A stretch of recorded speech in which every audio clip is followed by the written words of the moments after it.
Am I the a-hole for calling the police on my client? I, 28 female, do babysitting on the weekends to make extra cash. There's one family definitely should have phased out by now, but the kids are cute, and if I don't have another job, it's easy money. My issue is the mom is never home on time. She used to not give me return times, but finally I started asking as it made it impossible to get anything done on the weekends. I'd go babysit so she could go to brunch, but she'd be gone from 11 a.m. to 7 p.m. My whole day was gone. After that, she'd start giving me times but never stick to them. She wouldn't even call to tell me. She would just stay out. Then on Saturday, I got to her house at 6, and she was supposed to be home by 9. I told her she needed to be on time because I had plans to go out with friends. I was even getting ready at their house after I put the kids to bed. She promised. Of course, 9 p.m. rolls around and she's not home. I call her, no response. Text, no response. Another hour, nothing. Still calling and texting. Finally, it is midnight, and by this point my plans are long ruined. But I'm pissed and exhausted. I call her and leave a voicemail saying if she's not home in the next hour, I'm considering the kids abandoned and calling the cops. I also text her this. I try calling her 30 minutes later and it goes to voicemail on the second ring. I text her again and she leaves me on read. If she had reached out saying, hey, I'm staying out until X time, I would have stayed. I don't know any of her family nor the father of the kids, so I can't call them. I gave her a grace period of 15 minutes and tried calling again. Finally called the cops, non-emergency line. They showed up and I showed our agreement and text from earlier in the week, confirming that she'd be home by 9. They tried contacting her and she didn't answer. I was dismissed and they took the children to the police station. I go home and go to bed. Then I am awoken at 3 a.m. by a frantic call. It's her. Where are the kids? Why aren't you here? I tell her I followed through on my threat and to check the police station. She cursed me out, but I hung up and went to bed. The next day, she sends me an essay saying the kid's father was called, and there's a Department of Children and Families investigation launched against her. She called me every name under the sun, but I didn't think I was wrong, until I spoke to a friend with kids. She said I should have just waited it out and refused to ever sit for her again. She asked if her potentially losing her kids was worth me being petty. Now for the top comments. Not today home. One thing I've learned from true crime is the wait 24 hours to file a missing person thing is a myth. She wasn't where she said she'd be when she said, and wasn't responding to any communication. She was in fact a missing person at that point. You're just out here saving a life, Opie. Not today home. Wait 24 hours to file a missing person thing. That notion is infuriating. What if you are shopping with your toddler and they disappear? Do you really expect the cops to say that you have to wait 24 hours before they do anything? Her behavior is absolutely irresponsible. She deserves a DCF investigation if she can't be bothered to even respond. If this were like some serious one-time emergency, I'd think, oh wow, a one-time emergency. Maybe she, for whatever reason, wasn't able to get back to you. But no, this is a repeated deal. Came here to say this. As a single parent, there are several things that would be red flags. 1. Lack of response. 2. What on earth as a parent am I doing that I'm not responding to my sitter? 3. Seriously, what was she doing to not be home till 3 a.m.? Even a date night / hookup. You were checking the phone to make sure everything is okay. I'm saying this knowing and admitting being a single parent is hard. It's challenging and can be draining, but it's no excuse to be MIA like this. At 3 a.m. she notices? According to her, she was ignoring my calls, and since I didn't know where she was going, she just said she was going to dinner with friends. The police couldn't search for her, just call her. Eventually she came home and saw no one was there. She was ignoring the calls of the person who was watching her children. You are so not day home. That woman deserves to lose her children. What if Opie was calling about an emergency regarding the children? Next story. Am I the a-hole for letting my youngest niece live with me? My youngest niece is 16 and she asked me to fight for her to live with me and my husband.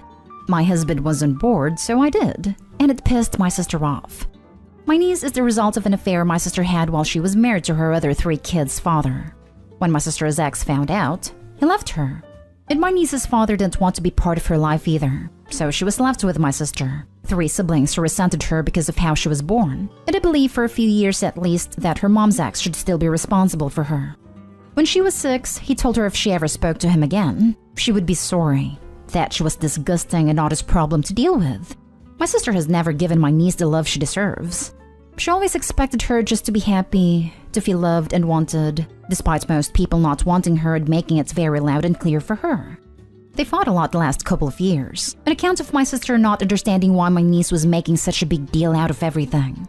I think what really made my niece want to leave is when her brother told her everybody wishes she was dead, that they wish she had never been born, that she was a mistake and a stain on the family, just like their mom. And my sister never comforted her or anything.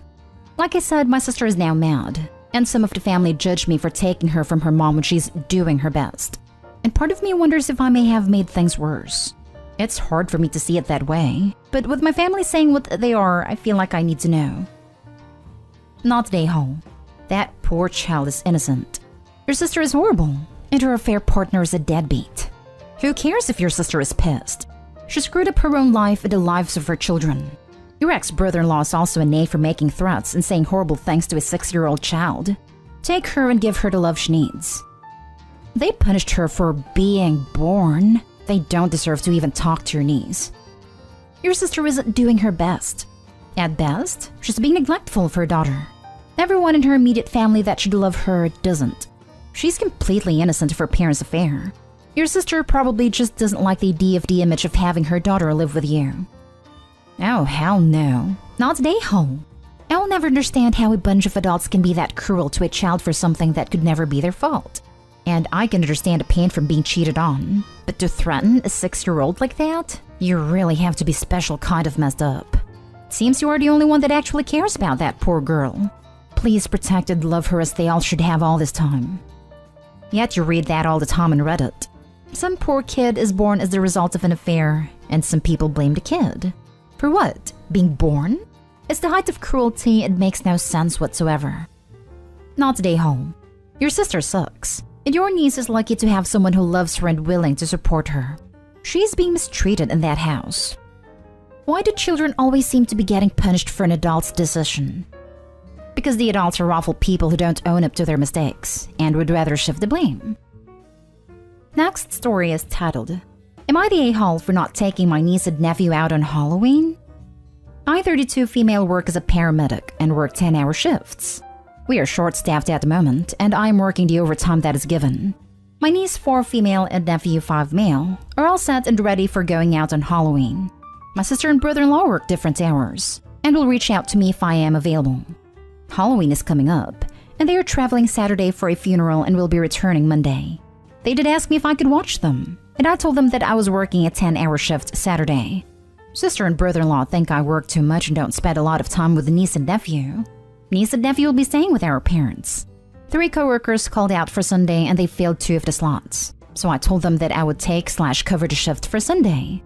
My mother asks me if I could take them out on Halloween. I told them that I could not, as I had to work until midnight. She calls me and says that I will be ruining their first Halloween. I tried to explain that work is short-staffed and is a priority. My sister texted me a few times calling me a horrible aunt and to change my priorities to my niece and nephew. Not today, Hall. This subreddit drives me insane, and yet I can't stay away. What in the absolute heck is wrong with people? 1. It's your life. Work as much as you want/need to. 2. Time with your niece and nephew is great, but it is not an obligation. 3. If your area is anything like mine, we need every damn paramedic we can find. 4. Thank you for the work you're doing. Always, but particularly now. Now, if you'll excuse me, I'm going to scream into a pillow. Lol, I totally get what you were saying. This sub can make me so mad. And yet, here I am. Am I the a-hole if I find all of the a-holes from here and yell at them? Sister and brother-in-law think I work too much and don't spend a lot of time with niece and nephew. They aren't your kids, so what if you work too much? She calls me and says that I will be ruining their first Halloween. Not really. The funeral isn't your fault or your sister/brother-in-law's fault. Life happens. Why aren't your parents taking the kids? Grandparents usually love to be involved in things like that, especially first-time events. My sister texted me a few times calling me a horrible aunt and to change my priorities to my niece and nephew. Same argument can be applied to your sister/brother-in-law.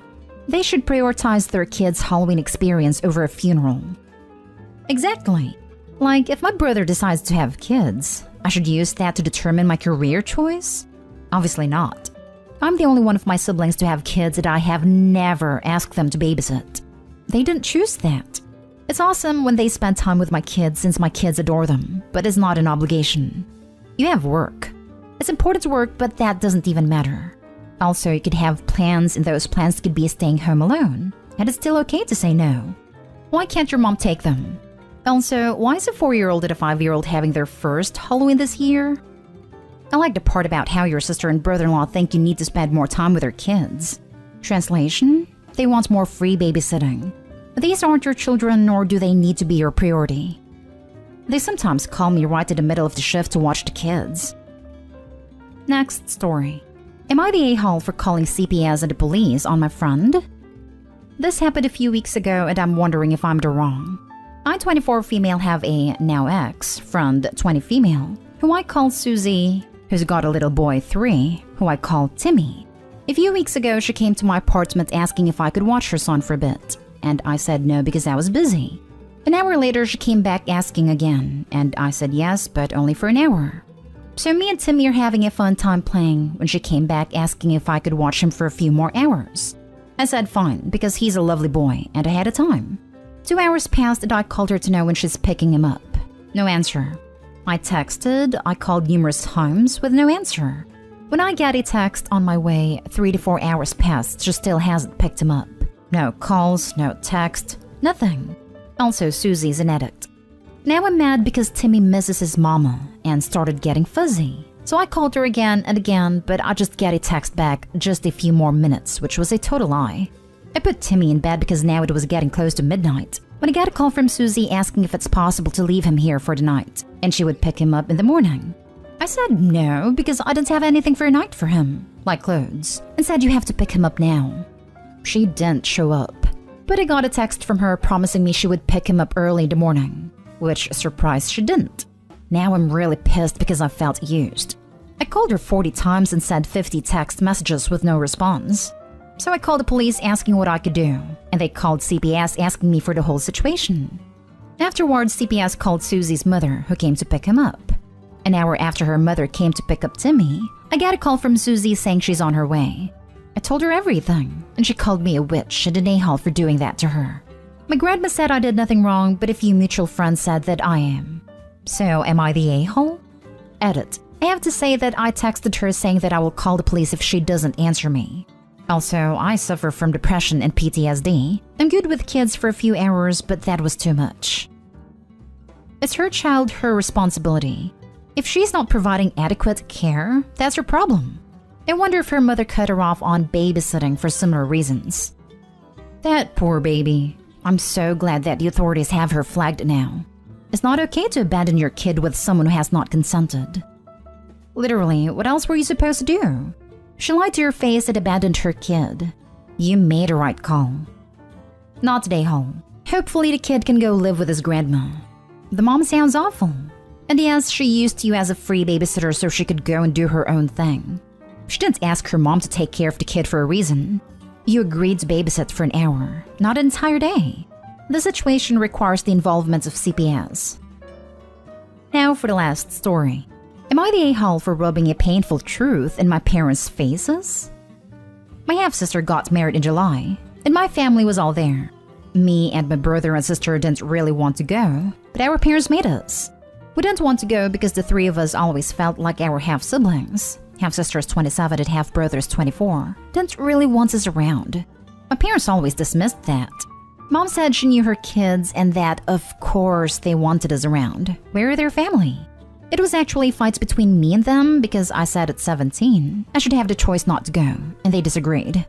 After the wedding, my parents tried to buy a couple of wedding photos from the photographer, but it turned out my half-sister and her husband had the photographer delete all the blended family photos. The only ones she kept were her parents, and full brother. Some with our mom and their dad's side of the family where me and my brother and sister weren't included, and all her husband's side's photos. So she had the photographer delete every photo with us and my dad and them for her side. My mom was so upset. She at first blamed the photographer, but he told mom it was at the request of the bride and groom. My half-sister said she had no use for the photos they had deleted and they only wanted to keep the ones they wanted. My half-brother told mom it didn't make sense to keep photos that only she would care about. She asked about me, my siblings, and dad. It is said our feelings were not a priority for his sister or for him. My parents were both upset by the whole thing. My younger sister cried so hard too. She really got her hopes up because of what our parents said, and to have the whole thing blow up like this was hard on her. Plus, they talked about buying the photos to her and how nice it would be to look back on those photos and have some in our house. I told my parents they should have listened to us better. That they hurt my sister because they wanted to just believe, instead of stopping to think that the fact 3 out of 3 of their kids together felt this way might warrant some discussion. My parents are mad at me for rubbing their faces in it. I so badly wanted to say I told you so, but I didn't. But I'm pissed at them because of how my sister is now feeling dumb for believing in the people she should believe in. And my brother is thinking about the hours wasted at the wedding when he could have been having fun with his friends. Am I the a-hole? Not the a-hole. That's the few people you don't need to send Christmas cards to. Inviting you, having you post for photos, then deleting them without offering them to you is about as clear as please buzz off forever. I think you can bump both of them to no contact status. And to save you a post in a few years, they can get their own freaking babysitters.